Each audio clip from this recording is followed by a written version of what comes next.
اللہ الرحمن الرحیم نحمدہ ونصلی علی رسولہ الکریم اما بعد۔ سیرت النبی صلی اللہ علیہ وسلم کا یہ مبارک سفر اللہ کے فضل و کرم سے جاری ہے، اور آج ہمارا سبق نمبر 49 سبق نمبر 49 ہے۔ اور آپ سب جانتے ہیں کہ ہمارا یہ سبق پچھلے چار اسباق سے ہم معراج اور اسراء کے سفر کی تفصیلات پڑھ رہے ہیں۔ آج بھی انشاءاللہ ہم نے اسی کو جاری رکھنا ہے، اس لیے کہ معراج کا جو واقعہ ہے یہ سیرت کے بہت اہم ترین اور تفصیلی ڈیٹیلڈ واقعات میں سے ایک واقعہ ہے۔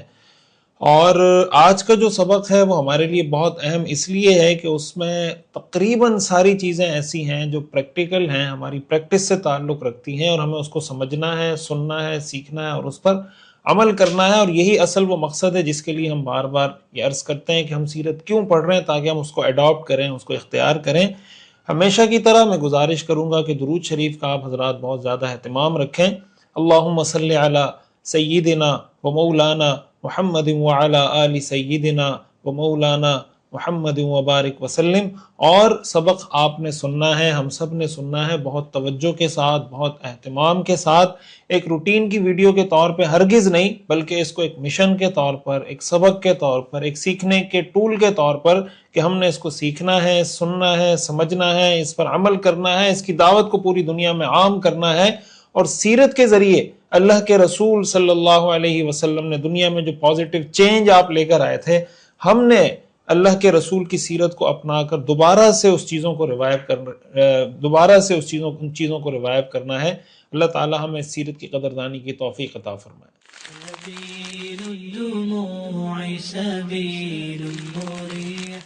آج کا جو ہمارا موضوع ہے وہ اسراء اور معراج میں پیش آنے والے وہ واقعات ہیں جس میں رسول اللہ صلی اللہ علیہ وسلم نے اللہ تعالیٰ کی بہت سی نشانیوں کا مشاہدہ بھی کیا، بہت سے ان لوگوں کا آپ نے مشاہدہ کیا، دیکھا جو عذاب میں مبتلا تھے، طرح طرح کے عذابوں میں مبتلا تھے۔ اسی طرح حضور علیہ السلام نے جنت میں کچھ لوگوں کا مشاہدہ کیا، کچھ جنتوں کا آپ کو وزٹ کروایا گیا، اور بہت سی نشانیاں اللہ کے رسول صلی اللہ علیہ وسلم نے دیکھیں۔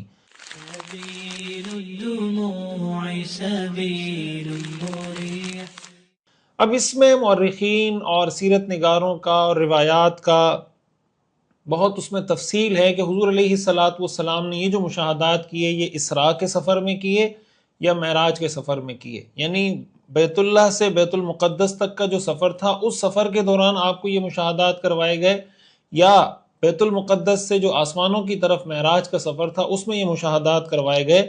کچھ روایات سے کچھ چیزوں کا تذکرہ ملتا ہے کہ اسراء کے سفر میں، کچھ چیزوں کا تذکرہ ملتا ہے کہ معراج کے سفر میں، روایات کے الفاظ مختلف ہیں، لیکن اتنی بات بہرحال طے ہے کہ اسراء اور معراج ان دونوں اسفار کے اندر آپ علیہ السلام کو یہ مشاہدات کروائے گئے۔ اس لیے ہم اس کی تفصیل میں جائے بغیر کہ یہ واقعہ اسراء کے سفر میں پیش آیا، یہ واقعہ معراج کے سفر میں پیش آیا، اس کی تفصیل میں جائے بغیر ہم ایک ترتیب سے ان واقعات کو ذکر کریں گے تاکہ ہم ان واقعات کو بھی سن لیں جو واقعات پیش آئے ہیں، روایات میں موجود ہیں، اور پھر ان روایات سے ہمیں واقعات سے جو سیکھنے کو ملتا ہے اس کو بھی ہم ڈسکس کر لیں۔ اسی کے ساتھ ساتھ ایک بات میں یہ بھی عرض کروں کہ بعض روایات ہمیں ایسی ملتی ہیں، صحیح روایات ہیں، بخاری شریف کی، مسلم شریف کی روایات ایسی ہیں جس میں حضور علیہ السلام نے اسی طرح کی تفصیلات بتائی ہیں کہ مجھے فلاں لوگ دکھائے گئے، وہ لوگ دکھائے گئے جو اس عذاب میں مبتلا تھے، اس عذاب میں مبتلا تھے۔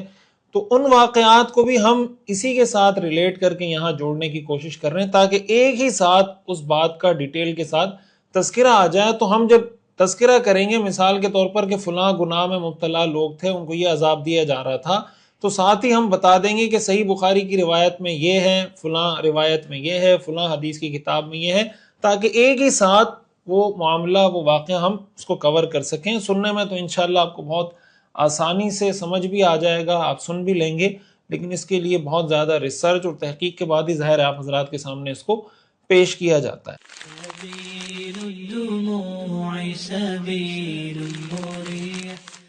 علامہ جلال الدین سیوطی رحمہ اللہ نے الخصائص الکبریٰ کے اندر یہ روایت ذکر کی ہے کہ رسول اللہ صلی اللہ علیہ وسلم جب پہلے آسمان پر آپ کی حضرت آدم علیہ السلام سے ملاقات ہوئی تو آپ نے حضرت آدم علیہ السلام کو اس حال میں دیکھا کہ ان کے سامنے ان کی اولاد میں سے ایمان لانے والوں کی روحیں پیش کی جا رہی تھی. جب ان کے سامنے ایمان لانے والوں کی اور نیک اعمال کرنے والوں کی روحیں پیش کی جاتی تو وہ فرماتے روح طیبۃ ونفس طیبۃ فاجعلوها فی علیین، کہ پاکیزہ روح اور پاکیزہ جان ہے، اس کو علیین میں رکھ دو. اسی طرح ان کی اولاد میں سے جو فاسق فاجر لوگوں کی روحیں تھیں وہ بھی آپ کے سامنے پیش کی جا رہی تھیں. حضرت آدم علیہ السلام ان کو دیکھ کر فرماتے روح خبیثۃ ونفس خبیثۃ اجعلوها فی سجین، کہ یہ خبیث روح ہے، خبیث جان ہے، اسے سجین میں رکھ دو.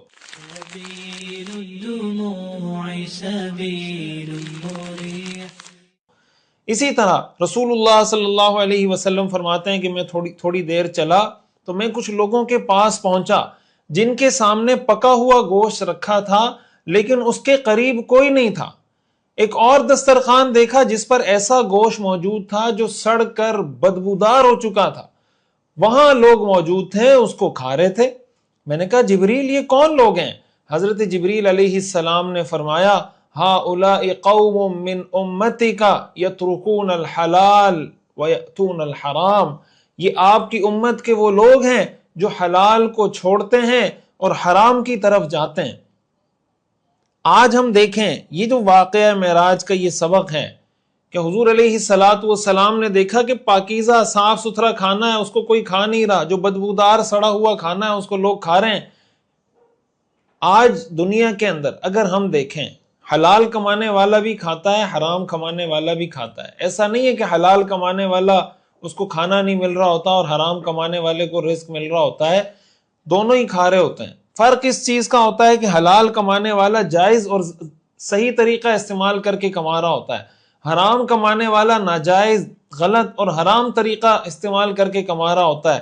حلال کمائی کا نتیجہ جنت ہے، حرام کمائی کا نتیجہ جہنم ہے. قرآن کریم میں اللہ تعالیٰ نے بار بار مسلمانوں کو اس بات کا حکم دیا ہے کہ حلال کھاؤ، حرام سے اپنے آپ کو بچاؤ. قرآن کریم میں اللہ تعالیٰ نے ارشاد فرمایا یا ایھا الناس کلوا مما فی الارض حلالا طیبا ولا تتبعوا خطوات الشیطان انہ لکم عدو مبین. اے لوگو، اللہ کی زمین میں جو حلال طیب پاکیزہ چیزیں ہیں اس کو کھاؤ، شیطان کے نقش قدم پر مت چلو، وہ تمہارا کھلا دشمن ہے. ایک آیت میں اللہ تعالیٰ نے فرمایا فَكُلُوا مِمَّا رَزَقَكُمُ اللَّهُ حَلَالًا طَيِّبًا، اللہ نے جو تمہیں رزق دیا ہے اس میں سے جو حلال اور پاکیزہ چیزیں اس کو کھاؤ. وَاشْكُرُوا نِعْمَةَ اللَّهِ إِن كُنتُمْ إِيَّاهُ تَعْبُدُونَ، اور اللہ کی نعمتوں کا شکر ادا کرو اگر تم واقعی میں اللہ کے بندے ہو. رسول اللہ صلی اللہ علیہ وسلم نے ارشاد فرمایا یأتی علی الناس زمان، لوگوں پر ایک زمانہ ایسا آئے گا لا یبالی المرء ما اخذ منہ امن الحلال ام من الحرام، کہ انسان اس چیز کی پرواہ نہیں کرے گا کہ اس نے جس ذریعے سے کمایا ہے وہ حلال ذریعہ تھا یا حرام ذریعہ تھا. رسول اللہ صلی اللہ علیہ وسلم نے ارشاد فرمایا انہ لا یربو لحم النبت من سحت الا کانت النار اولا بہ، کہ جو جسم، جو گوشت حرام کے لقمے سے، حرام کی غذا سے پروان چڑھے، جس گوشت کی نشو و نما حرام کی غذا سے ہو، وہ گوشت جہنم کے زیادہ مستحق ہے کہ اس کو جہنم میں ڈالا جائے. ہم یہ بات جانتے ہیں. رسول اللہ صلی اللہ علیہ وسلم نے ارشاد فرمایا کہ ایک آدمی لمبا سفر کرتا ہے، اس کے بال بکھر جاتے ہیں، اس کا جسم غبار سے اٹ جاتا ہے، بالکل ایسی حالت میں کہ دنیا کا کوئی شخص بھی دیکھے تو اس کو رحم آ جائے. وہ اپنے ہاتھ آسمان کی طرف بلند کر کے کہتا ہے یا رب یا رب، اے میرے رب، اے میرے رب، اللہ سے دعائیں مانگتا ہے. حضور نے فرمایا وَمَطْعَمُهُ حَرَامٌ، اس کا کھانا حرام کا، وَمَشْرَبُهُ حَرَامٌ، اس کا پینا حرام کا، وَمَلْبَسُهُ حَرَامٌ، اس کا لباس حرام کا، وَغُذِيَ بِالْحَرَام، اس کی غذا حرام.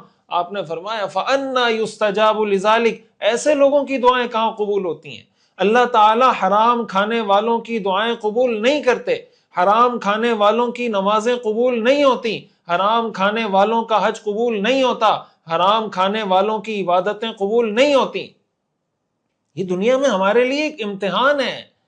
اور قیامت کے دن جو آدمی حرام دنیا میں کھائے گا، قیامت کے دن اس کو جو عذاب دیا جائے گا، بہت سے عذابوں میں سے عذاب کی ایک شکل یہ ہوگی کہ بدبودار سڑا ہوا کھانا کھائے گا، اور جو پاکیزہ کھانا ہے وہ اس کو نہیں کھلایا جائے گا۔ یہ کتنا بڑا عذاب ہے۔ ٹھیک ہے، دنیا میں جو آدمی حرام کما رہا ہے وہ کچھ زیادہ کما لے گا، وہ گاڑی اچھی خرید لے گا، وہ اچھے بنگلے میں رہ لے گا۔ اگر آپ حلال طریقے سے کما رہے ہیں اور آپ کو لگتا ہے کہ یار یہ مجھ سے کم ٹیلنٹ والا ہے لیکن حرام ذریعے سے دیکھیں ایک دم اتنا آگے نکل گیا، اس پہ پہلے ہم یہ بات ڈسکس کر چکے ہیں کہ یہ کوئی ایسی چیز نہیں ہے جس پہ ہم رش کریں، یہ ایسی چیز ہے کہ ہم اس پہ ترس کھائیں گے، یار یہ قابل ترس ہے، قابل رحم ہے، حرام کھا رہا ہے جہنم میں جائے گا۔ حضور نے فرمایا جو جسم حرام سے پلتا ہے وہ جہنم میں جاتا ہے۔ ہمیں اس پہ ترس آنا چاہیے، حرام کھانے والے کو ہم پہ رش کرنا چاہیے کہ یار یہ حلال کھا رہا ہے۔ اب اگر اتنا فرق بھی ہم برداشت نہیں کر سکتے کہ یار وہ اچھی گاڑیوں میں گھوم رہا ہے میں کیوں نہیں گھوم رہا، تو بھائی یہ جنت جہنم کا تصور کیا ہم نے ختم کر دیا ہے؟ کیا ہم نے اس دنیا کو جنت سمجھ لیا؟ یہ دنیا جنت تو نہیں ہے، یہ دنیا تو امتحان کی جگہ ہے۔ اللہ نے ہمیں اسی لیے تو بھیجا ہے تاکہ اللہ دیکھے بھائی حلال کون کھاتا ہے، حرام کون کھاتا ہے، حلال کھانے والوں کو اللہ جنت میں لے جائے اور حرام کھانے والوں کو جہنم میں لے جائے۔ رسول اللہ صلی اللہ علیہ وسلم کو معراج کے سفر میں یہ دکھایا گیا، ہمارے لیے اس میں بہت بڑا میسج ہے۔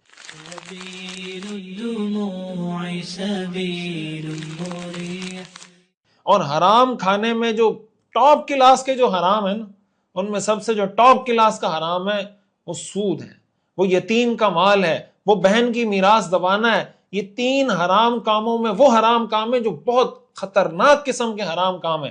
سود خوروں کے بارے میں اسی معراج کے واقعے میں ہمیں تفصیل بتائی گئی۔ رسول اللہ صلی اللہ علیہ وسلم فرماتے ہیں کہ میں مزید کچھ آگے چلا تو ایک قوم کے پاس پہنچا، ان کے پیٹ اتنے بڑے تھے جیسے بڑے بڑے گھر ہوتے ہیں، جیسے بڑے بڑے مکان، اتنے بڑے بڑے پیٹ۔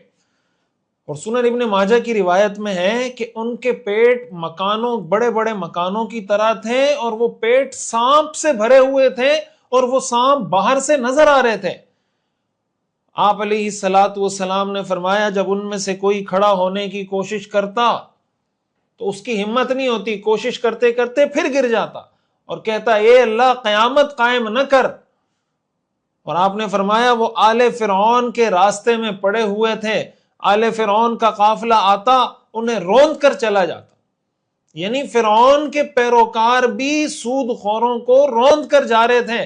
آپ نے فرمایا فَسَمِعْتُهُمْ يَضِجُّونَ إِلَى اللَّهِ، میں نے ان کو اللہ سے فریاد کرتے ہوئے سنا ہے۔ میں نے کہا جبریل یہ کون لوگ ہیں؟ حضرت جبریل نے بتایا یہ آپ کی امت کے وہ لوگ ہیں جو سود کھاتے ہیں، یہ قیامت کے دن ایسے ہی اٹھیں گے جیسے وہ شخص جسے شیطان نے چھو کر پاگل کر دیا ہو۔ قرآن کریم میں اللہ تعالیٰ نے سود خوروں کی یہ سزا قرآن میں بھی ذکر کی ہے۔ اللہ تعالیٰ ارشاد فرماتے ہیں الذین یأکلون الربا لا یقومون الا کما یقوم الذی یتخبطہ الشیطان من المس۔ اللہ تعالیٰ فرماتے ہیں جو لوگ سود کھاتے ہیں وہ قیامت میں ایسے اٹھیں گے جیسے وہ شخص اٹھتا ہے جسے شیطان نے چھو کر پاگل کر دیا ہو، بدحواس کر دیا ہو۔ کیوں؟ ذالک بانہم قالوا، اس وجہ سے کہ انہوں نے کہا انما البیع مثل الربا، کہ کاروبار خرید و فروخت بھی تو سود ہی کی طرح کی چیز ہے۔ اللہ فرماتے ہیں وَأَحَلَّ اللَّهُ الْبَيْعَ وَحَرَّمَ الرِّبَا، حالانکہ اللہ نے خرید و فروخت کاروبار کو حلال قرار دیا ہے اور اللہ نے سود کو حرام قرار دیا ہے۔ مسند احمد کی روایت میں ہے کہ جو سود خوروں کا عذاب ہے، آپ علیہ الصلوۃ والسلام نے فرمایا، اسی معراج کے واقعات کے تسلسل میں یہ واقعہ مسند احمد میں ہمیں یوں ملتا ہے، آپ نے فرمایا میں نے ایک شخص کو دیکھا یسبح فی نہر، کہ وہ نہر میں تیر رہا ہے، ویلقم الحجارہ، اور پتھر کو لقمہ بنا بنا کر کھا رہا ہے۔ نہر میں تیر رہا ہے اور پتھر کھا رہا ہے، پتھر۔ فسألت ما ھذا، میں نے کہا یہ کیا ہے؟ فقیل لی آکل الربا، یہ سود خور ہے، آپ کی امت کا سود خور ہے۔ صحیح بخاری کی روایت بھی ملاحظہ فرمائیں، حضرت سمورہ ابن جندب رضی اللہ تعالیٰ عنہ فرماتے ہیں حضور علیہ الصلوۃ والسلام نے فرمایا فانطلقنا حتی اتینا علی نہر من دم، آپ نے فرمایا کہ ہم چلے، ہم نے خون کی نہر دیکھی، ایسی نہر جو خون سے بھری ہوئی تھی، خون، اس کا جو پانی تھا وہ خون تھا۔ فیہ رجل قائم، اس میں ایک بندہ کھڑا ہوا ہے، وعلی وسط النہر رجل بین یدیہ حجارہ، اور نہر کے بیچ میں ایک دوسرا شخص کھڑا ہے، اس کے سامنے بہت سارے پتھر ہیں. فاقبل الرجل الذی فی النہر، نہر میں جو شخص ہے وہ آتا ہے، اور جب یہ نہر سے نکلنے کی کوشش کرتا ہے تو دوسرا آدمی اس کو پتھر سے مارتا ہے، دوبارہ اس کو نہر میں پھینک دیتا ہے.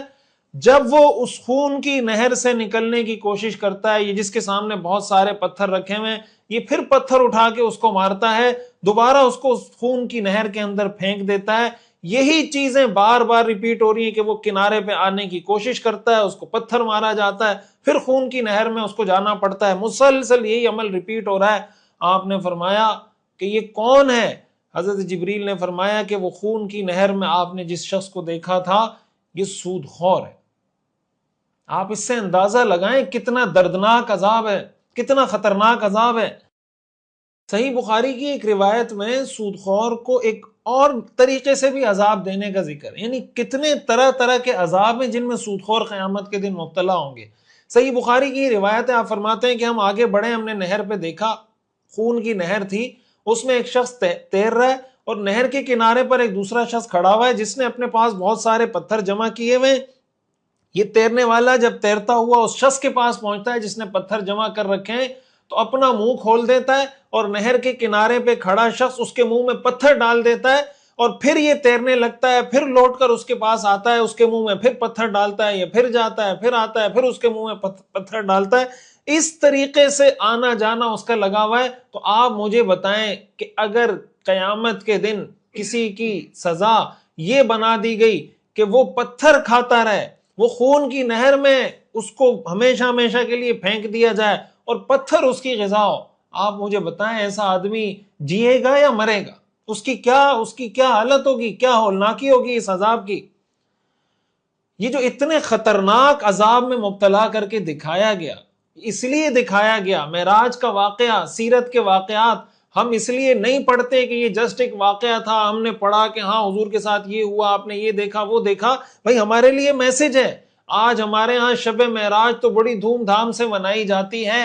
کیا معراج کا یہ سبق بھی ہمیں یاد ہے کہ اللہ کے رسول نے سود خوروں کو معراج کی رات کس طرح کے عذاب میں دیکھا تھا، اور کیا ہم نے اس سے سبق حاصل کر کے سود سے توبہ کر لی ہے؟ ایز اے انڈیویجول بیس پر بھی، قوم کی حیثیت پر بھی، کیا ہم نے سودی نظام کا بائیکاٹ کیا ہے؟ کیا ہم نے سودی نظام کو خیرباد کہا ہے؟ کیا ہم سودی نظام کے متبادل اسلامی معاشی نظام کے ساتھ کھڑے ہیں؟ یہ ہمارے لیے سوالیہ نشان ہے. یہ معراج کا سبق ہے، معراج کا واقعہ ہم سے سوال کر رہا ہے.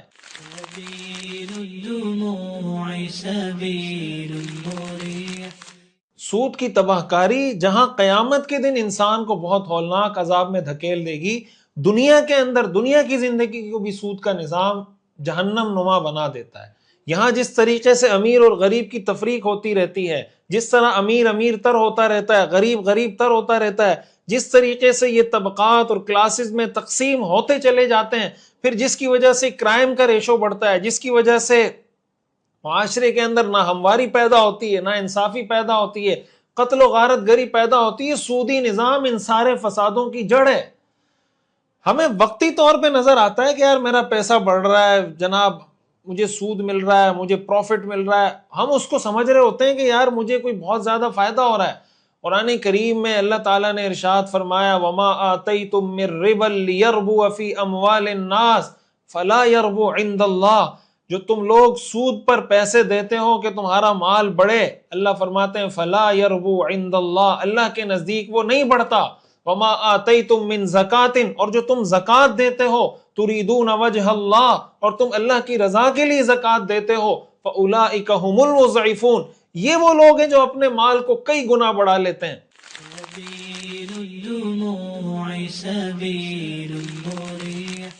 جب اللہ تعالیٰ نے قرآن کریم میں فرما دیا فَإِن لَّمْ تَفْعَلُوا فَأْذَنُوا بِحَرْبٍ مِّنَ اللَّهِ وَرَسُولِهِ، کہ اگر تم سود کے معاملے سے، سود کھانے سے باز نہیں آتے تو اللہ اور اللہ کے رسول کے ساتھ اعلان جنگ کر لو. اب آپ مجھے بتائیں کہ جو شخص یا جو قوم یا جو ملک اللہ اور اللہ کے رسول کے ساتھ اعلان جنگ کر لے، کیا وہ شخص، وہ قوم، وہ ملک کبھی ترقی کی راہ پہ گامزن ہو سکتا ہے؟ کبھی وہ کامیاب ہو سکتا ہے؟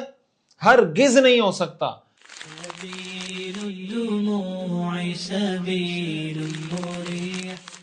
آج معراج کے اس واقعے کو پڑھ کر، سیرت کے اس واقعے کو پڑھ کر، جیسے میں بار بار یہ عرض کرتا ہوں کہ یہ سیرت کا جو ہم کورس کروا رہے ہیں یہ ایک کورس نہیں ہے، یہ ایک موومنٹ ہے، یہ ایک مشن ہے۔ ہم اس کے ذریعے اس چینج کو دوبارہ لانا چاہتے ہیں جو چینج اللہ کے رسول صلی اللہ علیہ وسلم اپنی سیرت کے ذریعے لائے تھے۔ اللہ کے رسول نے اپنی سیرت کے ذریعے معاشرے سے سود کا خاتمہ کیا تھا۔ اللہ کے رسول کے ماننے والے صحابہ نے اپنی زندگی سے سود کے نظام کو نکالا تھا۔ آج ہم سیرت پڑھنے والے تو کم از کم اس بات کا عزم مصمم کریں، پکا ارادہ کریں کہ اگر خدا نخواستہ اس سے پہلے کبھی کوئی سودی گناہ میں مبتلا تھا، آج کے بعد پکی توبہ کر لے کہ یا اللہ میری توبہ، آج کے بعد میں سودی معاملات کے قریب بھی نہیں جاؤں گا۔ اگر آپ کے پیسے سودی بینکوں میں رکھے ہوئے ہیں، سیونگ اکاؤنٹس آپ نے بنائے ہوئے سودی بینکوں میں، فوراً اپنے سودی بینک اکاؤنٹس، جو سودی بینک کنونشنل اکاؤنٹس ہیں، اگر سیونگ اکاؤنٹ ہے ان کو تو فوراً ختم کر دیں۔ اس کے علاوہ اگر کوئی سودی معاملہ ہو رہا ہے، کوئی لین دین کے اندر کوئی اس طرح کی چیزیں، بعض اوقات یہ ہوتا ہے کہ کاروبار حلال ہوتا ہے لیکن اس کے اندر کوئی ایسی شرطیں لگا دی جاتی ہیں جن شرطوں کی وجہ سے وہ معاملہ سودی معاملہ بن جاتا ہے۔ معاملہ کرنے والا یہ سمجھ رہا ہوتا ہے کہ میں کاروبار کر رہا ہوں، حقیقت میں وہ سودی معاملہ کر رہا ہوتا ہے۔ اسی سے ہمیں یہ بات بھی سمجھ میں آتی ہے کہ جو لوگ کاروبار سے وابستہ ہیں، پیسوں کی لین دین اور یہ ان کی زندگی کا بزنس ہے، ایسے لوگوں کو مالی معاملات کا کورس بھی کرنا چاہیے، مالی معاملات کے مسائل بھی سیکھنے چاہیے کہ شریعت کے موڈ آف فائنانس کیا ہے، موڈ آف ٹریڈ کیا ہے، شریعت کے اندر بزنس کس طریقے سے ہوتا ہے۔ یہ جو اس کے موٹے موٹے مسائل ہیں، ہم اس پہ آلریڈی ایک کورس کروا چکے ہیں، ہمارے یوٹیوب چینل کے اوپر بھی موجود ہے۔ میں کوشش کروں گا اس کی پلے لسٹ کی اس کا جو لنک ہے وہ ہم یہاں ڈسکرپشن میں ڈال دیں۔ تو جو مالی معاملات سے وابستہ لوگ ہیں ان کو چاہیے کہ وہ ضرور مالی معاملات کے احکام سیکھیں، اس لیے کہ اگر سیکھیں گے نہیں تو پھر حرام سے بچیں گے کیسے، پھر سود خوری سے بچیں گے کیسے۔ اور جیسے میں نے بتایا کہ حرام کھانے کے جو بہت خطرناک جو طریقے ہیں نا حرام کے، ان میں سے ایک سود خوری ہے۔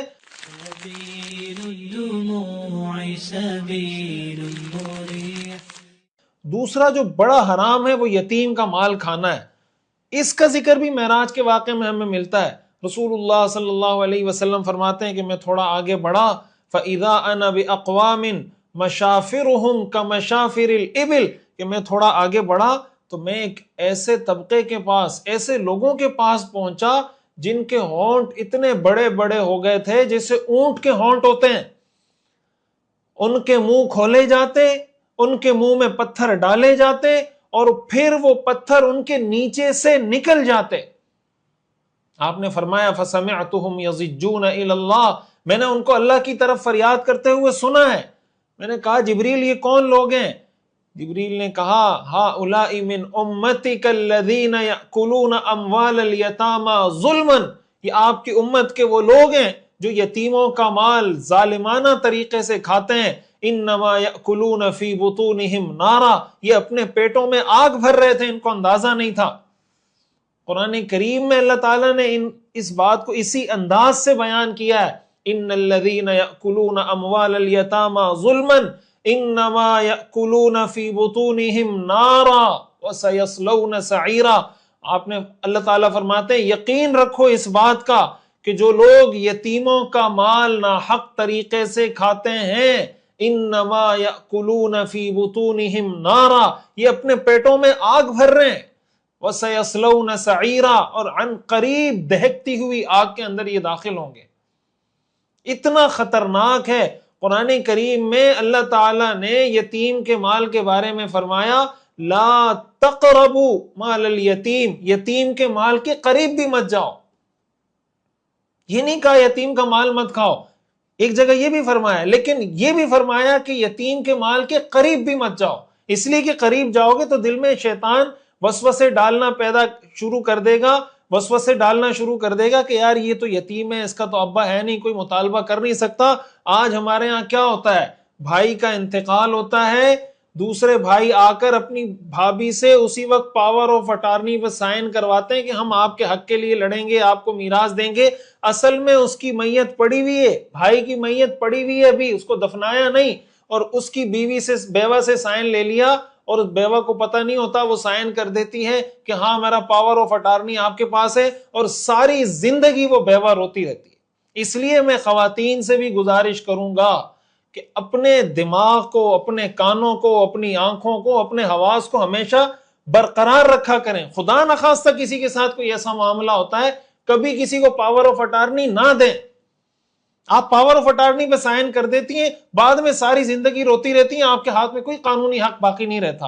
اور ایسے بے شرم بے حیا بھائی کہ بھائی کی لاش پڑی ہوئی ہے، وہ بجائے اس کے کہ بھائی کی لاش پہ اس کو تدفین کے لیے کوئی انتظامات کرتے، وہ اس انتظامات میں لگ جاتے ہیں کہ کس طرح ہم نے بھائی کی بیوہ اور اس کے یتیم بچوں کے میراث پہ ڈاکہ ڈالنا ہے۔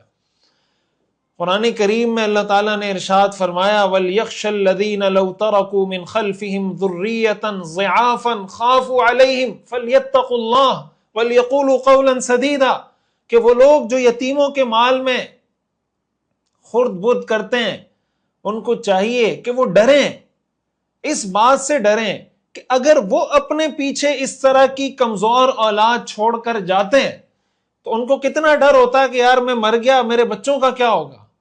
خافوا علیہم، تو وہ جو دوسرا مرا ہے وہ بھی تو یہی سوچ کے مرا ہوگا کہ اگر میں مر جاؤں میرے بچوں کا کیا ہوگا۔ تو اللہ تعالیٰ فرماتے ہیں تمہیں حیا نہیں آتی کہ تمہیں خود اپنی اولاد کے بارے میں تو اس بات کا ڈر ہے کہ اگر میں مر گیا تو میری بیوی کمزور ہے، میرے بچے کمزور ہیں، پتہ نہیں ان کو کوئی حق دے گا یا نہیں دے گا۔ اپنی اولاد کے بارے میں تمہیں اس بات کا ڈر ہے، کوئی اور اگر مرتا ہے، تمہارا بھائی مرتا ہے، تو تمہیں یہ سوچ کیوں نہیں آتی کہ وہ بھی یہ سوچ رہا ہوگا۔ اس لیے ہم اپنے یتیم بھتیجوں کا اور بیوہ، اپنے بھائی کی بیوہ کا حق اس کو پورا پورا ادا کریں گے۔ اللہ فرماتے ہیں فَلْيَتَّقُوا اللَّهَ، کچھ اللہ کا خوف کرو، وَلْيَقُولُوا قَوْلًا سَدِيدًا، اور سیدھی سچی بات کیا کرو۔ رسول اللہ صلی اللہ علیہ وسلم نے فتح الباری کی روایت کے اندر بھی یہ بات موجود ہے کہ آپ جب ان کے پاس سے گزرے، ان کے ہونٹ اونٹوں کے، آپ بتائیں آپ کا ہونٹ اگر اونٹ کے ہونٹ کے جتنا کر دیا جائے، ابھی تھوڑے سے ہونٹ کے اندر اگر سوجن ہو جائے تھوڑی سی، ہمارا کیا حال ہوتا ہے؟ اور اگر یہ ہونٹ اونٹ کے ہونٹ کے برابر کر دیا جائے تو پھر ہمارا کیا حال ہوگا؟ اور پھر اس اونٹ کے برابر ہونٹ کر دیے گئے، پھر پتھر ڈالے جا رہے ہیں، پتھر نیچے سے نکل رہا ہے، پھر پتھر ڈالا جا رہا ہے، پھر نیچے سے نکل رہا ہے۔ کوئی اس عذاب کی ہولناکی کا اندازہ کر سکتا ہے؟ رسول اللہ صلی اللہ علیہ وسلم کو معراج کے سفر میں یہ دکھایا گیا۔ یہ ہمارے لیے میسج ہے، یہ سیرت کا پیغام ہے، یہ درس انقلاب ہے کہ آج کے بعد سے ہم اس کے لیے پوری ایک موومنٹ کھڑی کر دیں، پوری ایک تحریک کھڑی کر دیں، اپنے معاشرے میں، اپنے خاندان میں اس بات کو اتنا کہیں، بار بار کہیں، بار بار کہیں۔ علماء کی ذمہ داری ہے مسجد کے ممبر و محراب سے اس بات کو بار بار کہیں۔ جو خاندان کے بڑے ہیں ان کو چاہیے، جو محلے کے، کمیونٹی کے، برادری کے بڑے ہیں ان کو چاہیے کہ اس بات کو بار بار دہرائیں کہ ہم کسی یتیم کا مال، کسی یتیم کا حق کسی کو کھانے نہیں دیں گے، کسی بیوہ کا حق کسی کو کھانے نہیں دیں گے۔ اس کو ایک موومنٹ بناتے ہیں۔ ہمارے ہاں کیا ہوتا ہے کہ جب کوئی مغربی این جی اوز آ کے کسی کے حق کے لیے آواز اٹھاتی ہے، پھر ہمارے کان کھلتے ہیں کہ یار یہ تو واقعی میں اس پہ بات کرنی چاہیے تھی۔ ہم ری ایکشن میں، رد عمل میں تو کوئی موومنٹ، کوئی تحریک کھڑی کرتے ہیں، کوئی بات کرتے ہیں، کسی کے حق کے لیے آواز اٹھاتے ہیں، لیکن جب تک کوئی مغربی این جی او آ کے اپنے وہ فساد والے نظریات لے کر، معاشرے کو خراب کرنے کا نظریہ لے کر اور اچھا سا ٹائٹل لے کر ہمارے معاشرے میں نہیں آتے، ہمارے معاشرے کے اچھے لوگ بیدار نہیں ہوتے۔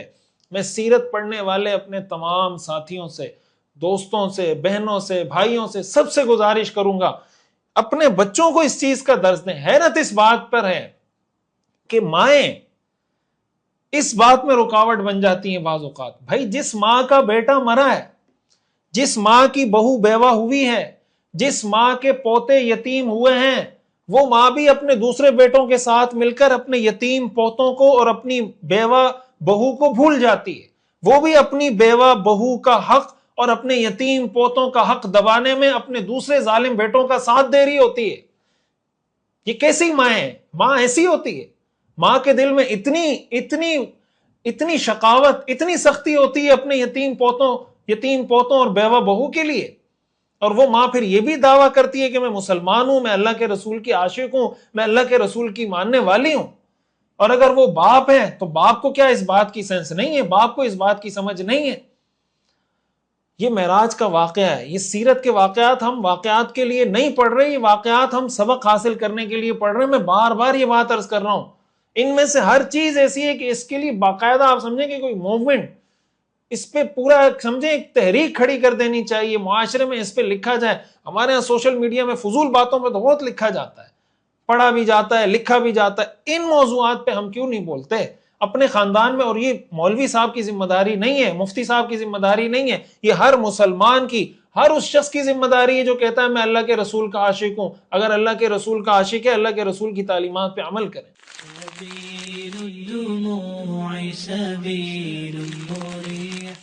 رسول اللہ صلی اللہ علیہ وسلم نے فرمایا کہ میں تھوڑی دیر آگے چلا تو میں عورتوں کے پاس پہنچا۔ وہ عورتیں تھیں جو اپنے سینوں سے لٹکی ہوئی تھیں، اور کچھ عورتیں اپنی ٹانگوں کے بل الٹی لٹکی ہوئی تھیں۔ آپ نے فرمایا کہ ان کو بھی میں نے اللہ کی طرف فریاد کرتے ہوئے سنا ہے۔ میں نے پوچھا جبریل یہ عورتیں کون ہیں؟ جبریل نے کہا ہؤلاء من امتک اللاتی یزنین ویقتلن اولادہن، یہ آپ کی امت کی وہ عورتیں ہیں جو زنا کرتی تھیں، جو اپنے بچوں کو قتل کرتی تھیں۔ اندازہ لگائیں اس سے۔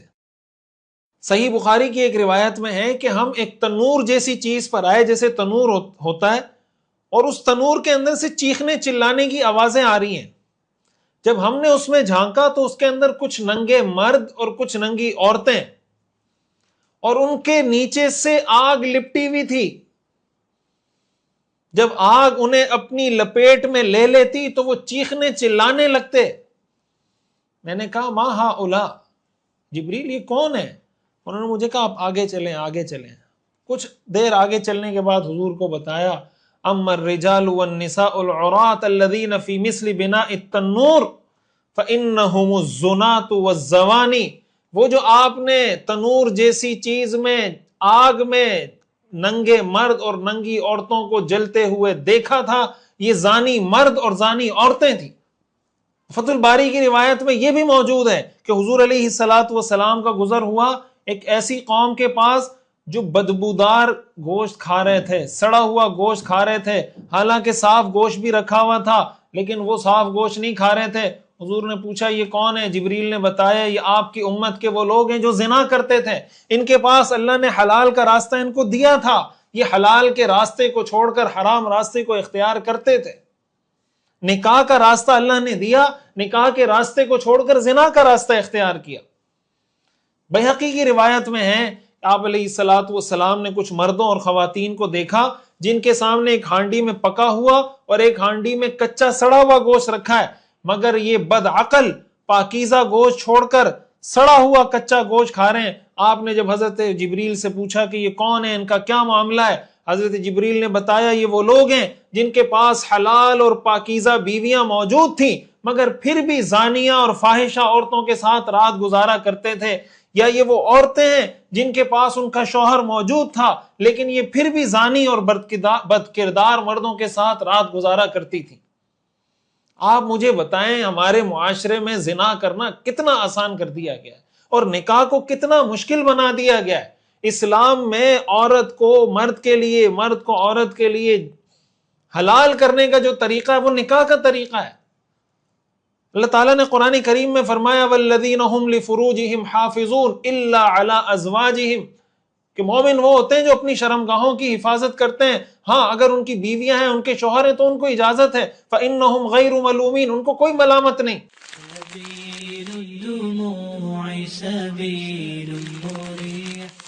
آج زنا کو آسان اور نکاح کو مشکل کرنے کا مطلب یہی ہے کہ حلال کو مشکل کر دیں، حرام کو آسان کر دیں۔ وہی عذاب قیامت کے دن دیا جائے گا، اسی عذاب میں مبتلا کیا جائے گا کہ حلال بیوی ہے، حلال بیوی کے پاس نہیں جا رہا، زانیہ کے پاس، طوائف کے پاس جا رہا ہے۔ بیوی کا شوہر موجود ہے، وہ بدبخت عورت اپنے شوہر کے ساتھ نہیں بلکہ اپنے کسی یار کے ساتھ رات گزار رہی ہے، اپنے کسی یار کے ساتھ گھوم پھر رہی ہے۔ بھائی جب اللہ تعالیٰ نے ایک حلال رشتہ عطا کیا ہے تو حرام رشتوں میں جڑنے کا کیا مطلب؟ اور اگر ایک مرد ہے اس کو کوئی عورت پسند آتی ہے تو شریعت میں اس کو اللہ نے دوسری شادی کا، تیسری شادی کا، چوتھی شادی کا آپشن دیا ہے۔ ہمارے معاشرے میں ایسی عورتیں بھی پائی جاتی ہیں جو یہ کہتی ہیں کہ اگر میرا شوہر منہ کالا کرے، زنا کرے، اس کی تو اس کو اجازت ہے، لیکن میں اپنے شوہر کو دوسری شادی کی اجازت نہیں دوں گی۔ دوسری شادی کی اجازت لینا شرعاً شوہر پر لازم نہیں ہے، بیوی سے کسی سے بھی لازم نہیں ہے کہ وہ اجازت لے۔ اگر اس کو یہ لگتا ہے کہ یار اگر میں اس بیوی سے، اس عورت کے قریب، اگر اس عورت سے میں نے نکاح نہیں کیا تو خدا نخواستہ میں زنا میں مبتلا ہو جاؤں گا، اس کی بیوی کو چاہیے، اس کے والدین کو چاہیے، اس کی سوسائٹی کو چاہیے، اس کی برادری کو چاہیے کہ پکڑ کے نکاح کروائے کہ بھئی تم نکاح کرو، اس لیے زنا سے بچے۔ لیکن نہیں، ہمارے ہاں اگر کوئی شادی کر لیتا ہے، اب ہمارے ہاں کیا ہوتا ہے، جسے میں بتا رہا ہوں کہ نکاح کو مشکل، زنا کو آسان کر دیا ہے۔ اب اگر کوئی لڑکا سمجھتا ہے کہ اس کو کوئی لڑکی پسند آ گئی ہے، وہ والدین کو کہتا ہے کہ میں شادی کرنا چاہ رہا ہوں، کیا ہمارے ہاں اس کی شادی ہو جاتی ہے؟ اب اس میں دو مشکلیں جو گراؤنڈ ریالٹی ہے، میں اس پہ بات کر رہا ہوں۔ بعض اوقات تو یہ ہوتا ہے کہ والدین سختی کرتے ہیں کہ نہیں بھائی تم نے پسند کی ہے اس لیے یہاں تو تمہارا رشتہ ہوگا ہی نہیں۔ اب بھائی اگر اس نے پسند کی ہے، حدیث میں آتا ہے لم تر للمتحابین مثل النکاح، کہ دو محبت کرنے والوں کے لیے نکاح سے بہتر کوئی راستہ نہیں ہے۔ اگر ان کو ایک دوسرے کو انہوں نے پسند کیا ہے، والدین کو چاہیے، اگر وہ سمجھتے ہیں کہ خاندان میچ کر رہا ہے، چیزیں میچ کر رہی ہیں، تو ہوتا ہے نا بہت زیادہ ڈیفرنس ہوتا ہے، پھر تو سمجھانا چاہیے، پھر تو لڑکا لڑکی ان کو بھی سمجھ جانا چاہیے کہ بھئی یہاں نکاح نہیں کرنا چاہیے۔ لیکن اگر کوئی اتنا زیادہ ڈیفرنس نہیں ہے، صرف اس وجہ سے کہ چونکہ میرے لڑکے نے، میرے بیٹے نے خود پسند کی ہے، میں اس کی شادی نہیں کرواؤں گا، اب نتیجہ کیا ہوگا؟ نتیجہ یہ ہوگا کہ وہ چھپ چھپ کے ملے گا، اس سے تعلقات بنائے گا، بائک پہ گھمائے گا، گرل فرینڈ بنائے گا۔ یہ گرل فرینڈ جو بنا رہا ہے اس کا گناہ کس کو ہوگا؟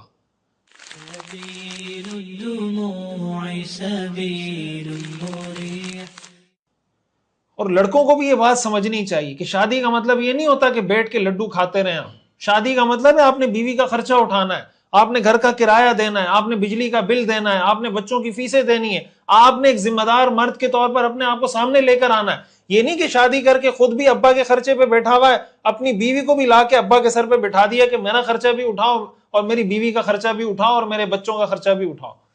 یہ اسلام میں نہیں ہے کہ آپ کو شادی کا شوق بھی ہے، آپ ابا کو مجبور بھی کر رہے ہیں، اور کھانے کمانے کا کوئی ذریعہ بھی آپ کے پاس موجود نہیں ہے۔ بھائی جب اولاد بالغ ہو جائے، جب لڑکا بالغ ہو جائے تو والد پر اس کا خرچہ لازم نہیں ہے، بالغ اولاد پہ شرعاً یہ لازم ہے کہ وہ اپنا خرچہ خود اٹھائے۔ ہم سیرت کے واقعات میں شروع میں یہ بات پڑھ چکے ہیں کہ اللہ کے رسول صلی اللہ علیہ وسلم بچپن میں بکریاں چراتے تھے، اور بکریاں چرانے کی حکمتوں میں سے ایک بہت بڑی حکمت یہ تھی تاکہ میں اپنے چچا حضرت ابو طالب پر بوجھ نہ بنوں۔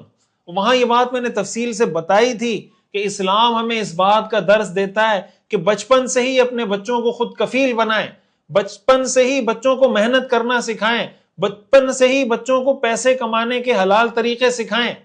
اب آپ ان دو چیزوں کو جوڑیں، ان دو چیزوں کو آپ کنیکٹ کریں گے تو آپ کو سمجھ میں آئے گا کہ اسلام کی ایک کڑی دوسری کڑی سے کیسے کنیکٹ ہوتی ہے۔ آپ مجھے بتائیں کہ اگر ایک بچہ ہے جو 11-12 سال کی عمر سے کچھ نہ کچھ کمانا شروع کر دیتا ہے، خود کفیل بننے کی کوشش کرنا شروع کر دیتا ہے، اب وہ 18 سال کا ہو چکا ہے اور اس کو کوئی لڑکی پسند آ رہی ہے، تو 18 سال تک وہ اس قابل ہو چکا ہوگا کہ اگر وہ شادی کرتا ہے تو وہ اپنی بیوی کا خرچہ اٹھا سکے گا۔ اب جب وہ شادی کرے گا تو وہ پورا ایک ذمہ دار شخص کے طور پر، ایک ریسپانسبل مین کے طور پر وہ سامنے آئے گا اور اپنی بیوی کا پورا خرچہ اٹھائے گا۔ کہ ہمارا تعلیمی نظام ہمیں کیا سکھاتا ہے؟ ہمارے تعلیمی نظام میں 25 سال تک، 30 سال تک تو بچہ ٹوٹلی بوجھ ہے ابا پر۔ تو اب جب یہاں سے جب بنیاد غلط ہوگی تو اب رزلٹ بھی غلط ہوگا۔ اب جب 18 سال کا ہوگا، شادی کرنے کی کوشش کرے گا، کمانے کو کچھ نہیں ہوگا تو شادی نہیں کر سکے گا۔ اگر بچپن سے بچے کو خود کفیل بنایا ہوگا تو 18 سال کی عمر میں وہ اپنے پاؤں پہ کھڑا ہوگا، اپنی تعلیم بھی جاری رکھے گا، اپنی اسٹڈی بھی جاری رکھے گا، شادی کرنا چاہے گا تو شادی بھی کر لے گا۔ شادی کو ہمارے ہاں، نکاح کو ہمارے ہاں ایک مسئلہ بنا دیا گیا کہ جب سارے دنیا کے سارے کاموں سے فارغ ہو جائیں گے پھر نکاح کریں گے۔ بھائی ٹھیک ہے، نکاح آپ کرنا چاہتے ہیں بعد میں کریں، آپ کے پاس اگر اس بات کی شیورٹی ہے کہ آپ اس پورے عرصے میں زنا میں مبتلا نہیں ہوں گے، آپ کا بیٹا یا بیٹی اس پورے عرصے میں زنا میں مبتلا نہیں ہوں گے، یہ شیورٹی کس کے پاس ہے؟ اللہ کے رسول صلی اللہ علیہ وسلم کو یہ لوگ دکھائے گئے امت کی تعلیم، امت کی رہنمائی کے لیے، تاکہ امت اس سے گائیڈنس حاصل کرے کہ زنا میں مبتلا لوگوں کو کیسے عذاب دیا جا رہا تھا، جو حلال کو چھوڑ کر حرام کی طرف جا رہے ہیں۔ تو ہمارے بڑوں کی بھی یہ ذمہ داری ہے، ہمارے نوجوان لڑکوں لڑکیوں کی بھی یہ ذمہ داری ہے کہ وہ اپنے طور پہ دیکھیں کہ ہم زنا کے راستے کو کیسے کم سے کم، اسلام میں girl friend boy friend culture کا کوئی تصور نہیں ہے، یہ اسلام میں حرام ہے، ناجائز ہے، کبیرہ گناہ ہے، زنا بہت بڑا گناہ ہے۔ آپ جانتے ہیں کوئی غیر شادی شدہ مرد اگر زنا کرے اس کو 100 کوڑے لگائے جاتے ہیں، مرد کو بھی عورت کو بھی، لڑکے کو بھی لڑکی کو بھی شریعت میں، اور شادی شدہ مرد اگر زنا کرے اس کی سزا شریعت میں رجم ہے کہ پتھر مار مار کر اس کو سنسار کر کے ختم کر دیں۔ اتنا بڑا جرم ہے شریعت کی نظر میں یہ۔ اسی حدیث میں ہم نے یہ بھی پڑھا کہ رسول اللہ صلی اللہ علیہ وسلم کو یہ لوگ دکھائے گئے۔ آج سے ہم نے اس بات کا بھی عزم کرنا ہے، اگین میں یہ بات ریپیٹ کروں گا کہ ہم سیرت کے واقعات محض واقعات کے لیے نہیں پڑھ رہے، ہم اس لیے پڑھ رہے ہیں کہ ہم اس سے سبق حاصل کریں، اس کو ہم اپنے معاشرے میں، رسول اللہ صلی اللہ علیہ وسلم جو معاشرے میں پازیٹیو چینج لے کر آئے تھے، وہ ایک پازیٹیو چینج یہی تھا کہ آپ نے زنا کو معاشرے سے ختم کیا تھا۔ آج سیرت سے جڑا ہوا ہر شخص، اللہ کے رسول صلی اللہ علیہ وسلم کے عشق کا دعویٰ کرنے والا ہر مسلمان، سیرت پڑھنے سمجھنے والا ہر شخص، اس کی یہ ذمہ داری ہے کہ وہ اس کو اپنی زندگی کا مشن بنائے کہ ہم نے معاشرے سے زنا کا خاتمہ کرنا ہے۔ ایسی ساری حرکتوں سے، ایسی ساری چیزوں سے، ایسی ساری ویڈیوز سے، ایسی ساری فلموں اور ڈراموں سے بھی دور رہنا ہے جو انسان کو بے حیائی اور برائی کی طرف لے کر جاتی ہیں۔ ہمارے ہاں جو فلمیں بن رہی ہیں، جو ڈرامے بن رہے ہیں، جو ٹک ٹاک پہ فحاشی پھیلائی جا رہی ہے، اب جب آپ فلمیں دیکھیں گے، لڑکے لڑکیوں کے آپس کے معاملات دیکھیں گے، تعلقات دیکھیں گے، گپ شپ دیکھیں گے، یہ ساری چیزیں جب آپ دیکھیں گے تو آپ کے دل میں شہوت اور جذبات بھڑکیں گے نہیں؟ جب بھڑکیں گے اور حلال راستہ ہے نہیں تو حرام کی طرف جائے گا انسان؟ نہیں جائے گا۔ ان ساری چیزوں سے بھی اپنے آپ کو دور کرنا ہوگا اور حلال کی طرف جائیں۔ حلال کا راستہ اللہ تعالیٰ نے بالکل کھلا رکھا ہے، حلال کے اختیار کرنے میں تو کوئی قطغن نہیں۔ قرآن نے کہہ دیا فَإِنَّهُمْ غَيْرُ مَلُومِينَ کہ جو نکاح کا راستہ اختیار کرتے ہیں ان پہ کوئی ملامت نہیں۔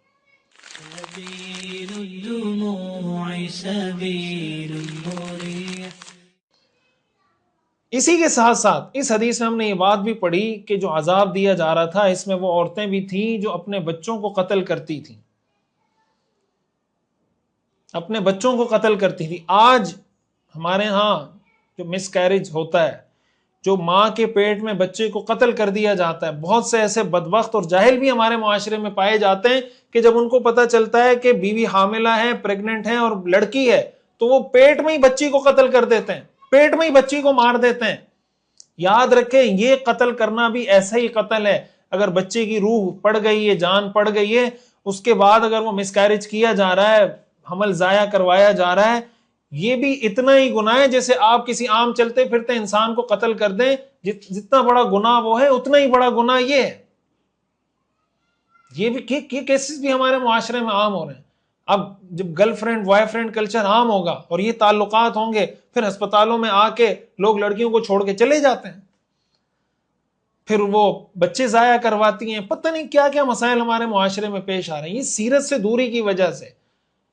تو یہ جو ہمارے ہاں، چاہے اگر وہ ڈاکٹر خواتین ہیں، ان کو بھی اس بات کا پتہ ہونا چاہیے کہ جب ایک دفعہ بچے میں روح پڑ گئی، بچے میں جان پڑ گئی، اس کے بعد اس بچے کو، اس حمل کو ضائع نہیں کیا جا سکتا۔ اس کو ضائع کرنا ناجائز ہے، کبیرہ گناہ ہے، حرام ہے۔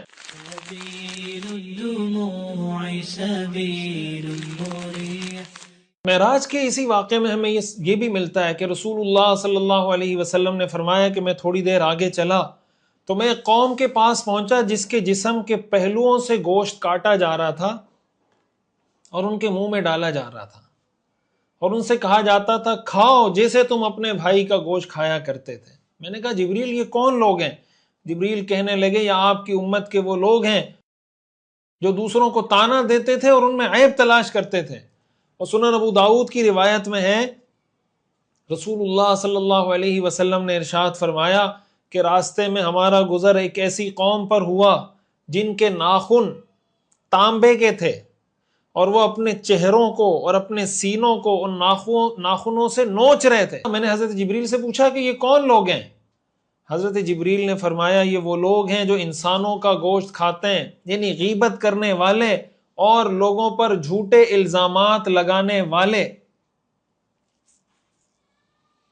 یعنی جو لوگ غیبت کرتے ہیں، جو لوگ کسی پر الزام لگاتے ہیں، تہمت لگاتے ہیں، بہتان باندھتے ہیں، قیامت کے دن ان کو تانبے کے ناخن دیے جائیں گے، ان تانبے کے ناخنوں سے وہ اپنے چہرے کو بھی نوچیں گے، اپنے سینے کو بھی نوچیں گے، اور ان کے جسم سے گوشت کاٹ کاٹ کر ان کو دیا جائے گا کہ یہ کھاؤ جس طرح تم دنیا میں کھاتے تھے۔ قرآن کریم میں اللہ تعالیٰ نے اس بات کا ہمیں بتایا ہے کہ کسی بھائی کی، کسی کی غیبت کرنا بالکل ایسے ہے گویا آپ اس مردار بھائی کا گوشت کھا رہے ہو۔ اللہ تعالیٰ نے فرمایا وَلَا يَغْتَبْ بَعْضُكُمْ بَعْضًا، کہ تم میں سے کوئی کسی کی غیبت نہ کرے۔ أَيُحِبُّ أَحَدُكُمْ، کیا تم میں سے کوئی یہ بات پسند کرتا ہے أَن يَأْكُلَ لَحْمَ أَخِيهِ مَيْتًا، کہ اپنے مردہ بھائی کا گوشت کھائے، فَكَرِهْتُمُوهُ، تم تو خود اس سے نفرت کرتے ہو۔ وَاتَّقُوا اللَّهَ، تو اللہ سے ڈرو، إِنَّ اللَّهَ تَوَّابٌ رَحِيمٌ، بے شک اللہ بڑا توبہ قبول کرنے والا، بڑا مہربان ہے۔ اتنا بڑا گناہ ہے، قرآن میں اللہ تعالیٰ نے بتا دیا۔ غیبت کس کو کہتے ہیں؟ غیبت، حدیث میں خود رسول اللہ صلی اللہ علیہ وسلم نے صحابہ سے فرمایا اتدرون ما الغیبہ، تمہیں پتہ ہے غیبت کیا ہے؟ صحابہ نے کہا اللہ ورسولہ اعلم، اور اللہ اور اللہ کے رسول بہتر جانتے ہیں۔ آپ نے فرمایا ذکرک اخاک بما یکرہ، اپنے بھائی کا ایسے انداز اور الفاظ سے تذکرہ کرنا جو اس کو برا لگے۔ صحابہ نے پوچھا افرأیت ان کان فی اخی ما اقول، یا رسول اللہ اگر میرے بھائی میں وہ برائی، وہ خامی، وہ عیب موجود ہو جو میں کہہ رہا ہوں تب؟ آپ نے فرمایا ان کان فیہ ما تقول فقد اغتبتہ، اگر اس میں وہ برائی موجود ہے اور تم وہ برائی کسی کے سامنے ذکر کرو تو تم نے اس کی غیبت کی۔ وَإِن لَمْ يَكُنْ فِيهِ فَقَدْ بَهَّتَّهُ، اور اگر وہ برائی اس میں موجود نہیں تھی اور آپ نے کسی کے سامنے ذکر کر دی کہ اس میں یہ برائی ہے، تب تو تم نے اس پہ تہمت لگا دی، تب تو تم نے اس پہ بہتان باندھ دیا۔ بہتان غیبت سے بھی بڑا گناہ ہے۔ ہمارے یہاں عام طور سے لوگ کہتے ہیں نا کہ یار غیبت نہیں کرو، جب کسی کو کہیں تو وہ کہتے ہیں بھائی میں آپ کو حقیقت بتا رہا ہوں وہ ایسا ہے، بھائی اسی حقیقت بیان کرنے کو ہی غیبت کہا جاتا ہے۔ اگر اس میں وہ برائی موجود نہ ہو اور آپ کہہ رہے ہو، یہ غیبت نہیں کہلاتی، یہ بہتان باندھنا کہلاتا ہے، جو غیبت سے بھی بڑا گناہ ہے۔ رسول اللہ صلی اللہ علیہ وسلم نے ارشاد فرمایا الغیبت اشد من الزنا، غیبت کرنا زنا سے بھی بدتر گناہ ہے۔ کیوں؟ اس لیے کہ زنا کرنے والا زنا کے گناہ کو گناہ سمجھ کے گناہ کرتا ہے، اس کو توبہ کی توفیق ہو جاتی ہے۔ غیبت کرنے والا تو اپنے آپ کو حق میں سمجھ رہا ہوتا ہے کہ میں بڑا حق پرست ہوں۔ قرآن کریم میں آتا ہے وَيْلٌ لِكُلِّ هُمَزَةٍ لُمَزَةٍ، ہر اس شخص کے لیے تباہی اور بربادی اور ویل ہو جو لوگوں کو منہ پہ تانا دیتا ہو یا لوگوں کے پیٹھ پیچھے ان کو تانا دیتا ہو۔ وَيْلٌ لِكُلِّ هُمَزَةٍ لُمَزَةٍ، رسول اللہ صلی اللہ علیہ وسلم کو معراج کے سفر میں غیبت کرنے والوں کی سزا دکھلائی گئی ہے۔ آج ہمارے معاشرے میں آپ دیکھ لیں غیبت کا گناہ کتنا عام ہے۔ شاید ہی ہماری مجالس میں سے کوئی ایسی مجلس ہو جس میں ہم کسی کے بارے میں برائی کا تذکرہ نہ کرتے ہوں، بالخصوص خواتین کی مجلسیں۔ خاتون جب بیٹھے گی، ساس بیٹھے گی، بہو کی غیبت نہ کرے، بہو بیٹھے اور اپنی ساس کی غیبت نہ کرے، نند بیٹھے اور اپنی بھابھی کی غیبت نہ کرے، بھابھی بیٹھے اور اپنے نند کی غیبت نہ کرے۔ ہمارے ہاں اس کا شاید تصور ہی نہیں ہے کہ یہ لوگ بیٹھے ہوئے ہوں اور ایک دوسرے کی غیبت نہ کر رہے ہوں۔ ان کی مجلسیں ہی اس چیز سے جمتی ہیں۔ میں خواتین سے ہمیشہ ایک گزارش کرتا ہوں، چاہے وہ خاتون ساس ہو، چاہے وہ خاتون بہو ہو، چاہے وہ نند ہو، چاہے وہ بھابھی ہو، ایک گزارش ہمیشہ میں خواتین سے کرتا ہوں کہ دیکھیں ہماری خواتین دنیا کے سارے کاموں کو تو دین کا حصہ سمجھ لیں گی، لیکن یہ جو ساس اور بہو کا رشتہ ہے، بہو اور ساس کا رشتہ ہے، نند اور بھابھی کا، بھابھی اور نند کا جو رشتہ ہے، اور یہ جو میکے اور سسرال کا رشتہ ہے، اس کو ہماری خواتین دین کا حصہ سمجھنے کے لیے تیار نہیں ہوتی۔ ہماری خواتین کہتی ہیں جیسے میں نے زندگی گزاری ہے ویسے میری بہو کو گزارنی پڑے گی، جو ظلم مجھ پہ کیا گیا تھا وہ ظلم میں اپنی بہو پہ کروں گی، جو کام میں نے کیے تھے وہ میری بہو کرے گی۔ بھائی آپ کے لیے دین سٹینڈرڈ ہے، دین معیار ہے، آپ کے ساتھ کیا ہوا یہ سٹینڈرڈ نہیں ہے آپ کے لیے۔ آپ اور جو بہو ہے اس کو یہ بات سمجھنی چاہیے کہ بھائی میری کیا ذمہ داری ہے، میں نے کیا کرنا ہے۔ تو اب مجھے بتائیں کہ اگر ایک عورت بیٹھی ہوئی ہے اپنی بہو کی غیبت کر رہی ہے، بہو بیٹھی ہوئی ہے اپنی ساتھ، چاہے وہ صدقہ دے، جو چیزیں کر رہی ہیں، اور قیامت کے دن اس طرح کے عذاب میں مبتلا ہو جاتے ہیں. یہ خواتین کا تذکرہ میں نے اس لیے کیا کہ یہ چیزیں خواتین میں زیادہ ہیں. اس کا یہ مطلب نہیں کہ مرد غیبت نہیں کرتے، مردوں کی محفلیں بھی اس سے خالی نہیں ہوتی. پھر بالخصوص رشتہ داروں کی جس طریقے سے ہمارے معاشرے میں غیبت کی جاتی. ایک تو یہ نا، آپ کا کسی رشتہ دار سے کوئی مسئلہ ہے، آپ اس سے بہت زیادہ انٹریکشن نہیں رکھنا چاہتے ہیں، بہت زیادہ کلوزنس نہیں چاہتے، ٹھیک ہے نہ ہو اس سے کلوز. شریعت کے دائرے میں جو صلہ رحمی کا حکم ہے اس کو پورا کریں. باقی بہت زیادہ کلوز نہیں ہونا چاہتے، نہ ہو اس سے کلوز. لیکن بلا وجہ کسی کے بارے میں بولتے رہنا، غیبت کرتے رہنا، اس کی شریعت میں کہاں سے اجازت ہے؟ آج ہم سیرت پڑھنے والے سب اس بات کا بھی عزم کریں، ارادہ کریں، نیت کریں کہ آج کے بعد سے میں غیبت نہیں کروں گا. جس مجلس میں غیبت ہوگی میں اس سے کھڑا ہو جاؤں گا. اگر عورت ہے تو وہ کہے کہ جس مجلس میں غیبت ہوگی میں اس سے کھڑی ہو جاؤں گی.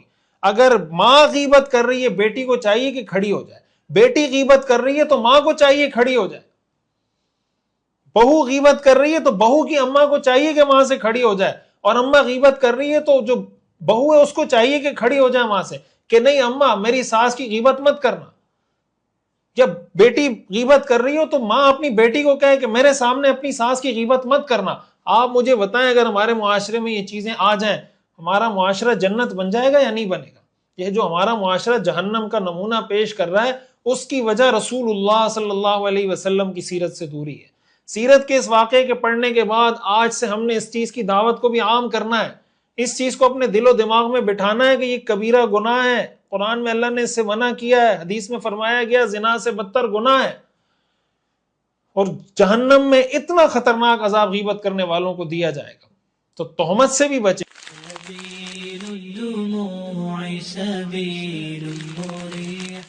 سوشل میڈیا کا دور ہے. آپ آج دیکھیں سوشل میڈیا کے اس دور میں کسی کی غیبت کرنا اور کسی پہ تہمت لگانا اور کسی پہ بہتان باندھنا تو بہت آسان ہو چکا ہے. ہر آدمی بیٹھا ہوا ہے، کچھ لکھ رہا ہے، کمنٹ کر رہا ہے، ویڈیو بنا رہا ہے، وی لاگ کر رہا ہے. خصوصاً جو ہماری سیاسی پارٹیوں کے لوگ ہیں، پھر ہر سیاسی پارٹی کا کوئی سپورٹر صحافی ہوتا ہے، وہ بیٹھ کے دوسرے سیاسی پارٹی پہ الزام لگائے گا، یہ بیٹھ کے اس پہ الزام لگائے گا. ہر آدمی آپ کو رپورٹ دے رہا ہوگا، میں اندر کی رپورٹ پیش کر رہا ہوں، وہ کہے گا میں اندر کی رپورٹ پیش کر رہا ہوں، وہ کہے گا میں اندر کی رپورٹ پیش کر رہا ہوں.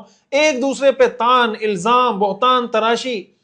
کوئی پازیٹیوٹی آپ کو نظر نہیں آئے گی ہماری جرنلزم اور صحافت میں کہ کوئی پروڈکٹیو کام ہو رہا ہو کہ ہم نے اس ملک کو آگے کیسے لے کر جانا ہے.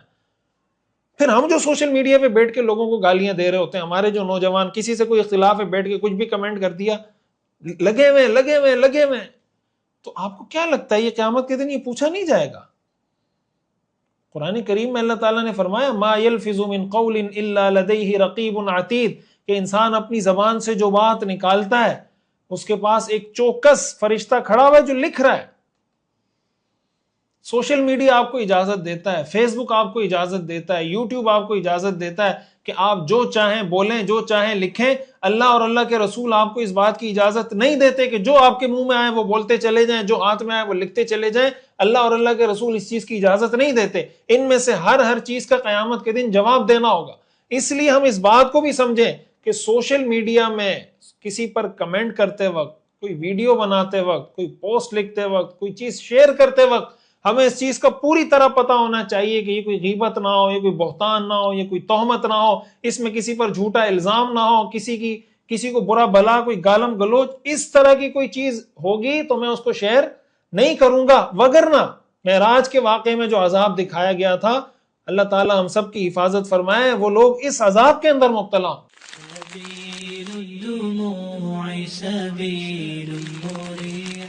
اسی تسلسل کو ہم اگر آگے بڑھائیں تو فتح الباری کی روایت میں ہمیں کچھ اور گناہوں کا تذکرہ بھی ملتا ہے کہ جن کے بارے میں رسول اللہ صلی اللہ علیہ وسلم کو بتایا گیا. فتح الباری کی روایت میں ہے رسول اللہ صلی اللہ علیہ وسلم نے فرمایا کہ میرا گزر ایک قوم کے پاس سے ہوا جن کی شرمگاہوں پر چیتھڑے تھے، گوشت کے، چربی کے چیتھڑے تھے، اور وہ جانوروں کی طرح چر رہے تھے.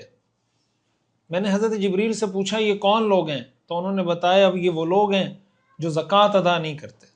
قرآن کریم میں اللہ تعالیٰ نے ارشاد فرمایا والذین یکنزون الذهب والفضة ولا ينفقونها في سبیل اللہ فبشرهم بعذاب علیم، کہ جو لوگ سونا چاندی کو خزانہ کر کے اسٹور کر کے رکھتے ہیں، زکوٰۃ ادا نہیں کرتے، ان کو دردناک عذاب کی خوشخبری سنا دیں. یوم یحمى علیہا فی نار جہنم، قیامت کے دن یہ سونا چاندی آگ کے جہنم کی آگ میں اس کو تپایا جائے گا. فَتُقْوَى بِهَا جِبَاهُهُمْ وَجُنُوبُهُمْ وَظُهُورُهُمْ، پھر اس سونے اور چاندی سے ان کی پیشانی کو، ان کے پہلوؤں کو، ان کی پیٹھ اور پشت کو داغا جائے گا اور کہا جائے گا ہَذَا مَا كَنَزْتُمْ لِأَنفُسِكُمْ، یہ وہ چیزیں جو تم نے اپنے لیے خزانہ کر کے رکھی تھی. فَذُوقُوا مَا كُنْتُمْ تَكْنِزُونَ، اب جو چیزیں اپنے لیے جمع کر کے خزانہ کر کے رکھی تھی اس کا عذاب چکھو. اب بہت خطرناک گناہ ہے زکوٰۃ کا ادا نہ کرنا، اللہ کی راہ میں خرچ نہ کرنا. جن لوگوں کو اللہ نے صاحب نصاب بنایا ہے، ہمارے ہاں بہت سے ایسے لوگ ہیں جو زکوٰۃ سے بچنے کے لیے ہیلے بہانے تلاش کر رہے ہوتے ہیں کہ کسی طرح مجھ پہ زکوٰۃ فرض نہ ہو جائے. بھائی جب اللہ تعالیٰ نے اتنا دیا ہے، زکوٰۃ کل ہے کتنی؟ 2.5%. آپ کے کل جو قابل زکوٰۃ اموال ہیں، جو زکوٰۃیبل ایسٹ ہیں، اس کا ٹوٹل 2.5% آپ نے ادا کرنا ہوتا ہے. یعنی 100 میں سے 2.5 روپے. جس اللہ نے 100 روپے دیے، اس اللہ کو 2.5 روپے دیتے ہوئے ہمیں موت آتی ہے. اور پھر قیامت کے دن عذاب کیا ہوگا ایسے لوگوں کا.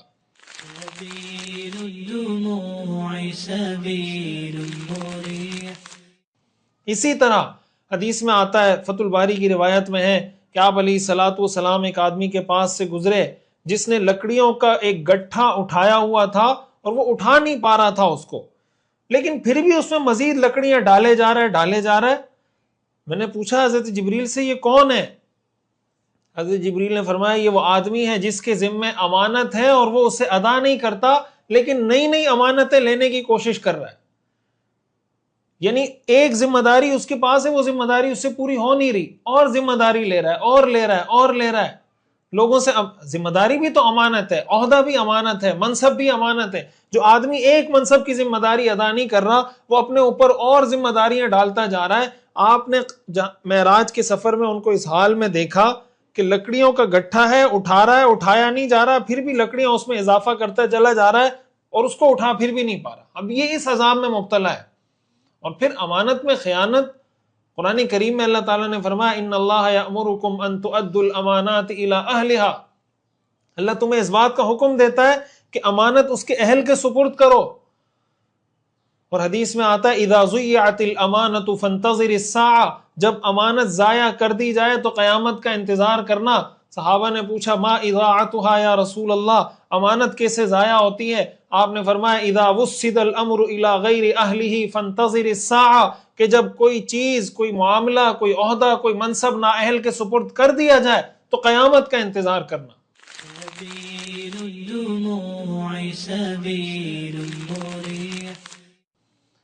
یہ جو ایچ آر کا سسٹم ہے، ہیومن ریسورس کا جو سسٹم ہے، اسلام کا ایچ آر کا سسٹم اس پر بیسڈ کرتا ہے.